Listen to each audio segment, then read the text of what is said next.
Manimcha qadriyat ichida bo'ladi-ku oilada menimcha deyman. Mani hobbim, ishonasizmi yo'qmi aytaymi. Menda hobbi kitob o'qish. To'g'risini aytaman. Endi kimgadir qiziqdir, kimgadir qiziq emas, lekin aslida shunaqa. Agar sayohatga ketsam ham ko'p chiqqanmiz. Singapur, Malayziya, Yevropaga chiqib keldik. Italiya, Shvetsariya, Liechtenstein, yana Angliyaga bordik bolalarim bilan.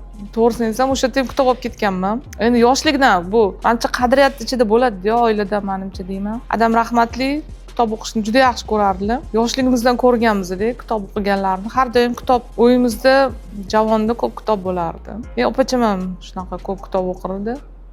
Onam bilan ham oilaviy menimcha bu oiladan ko'riladi-da. Baribir o'ziz bolangizni qanaqa tarbiyalash kerak degan inson birinchi o'zini tarbiyalash kerak deyiladi-yu, shu narsa to'g'ri. Siz nima qilsangiz bolangiz baribir shuni qilar ekan-da. Shuning uchun bizani oilada shunaqa bo'lgan. Shuning uchun menda ham shu narsa yo'qqan oilamda. Kitob o'qishni yaxshi ko'raman.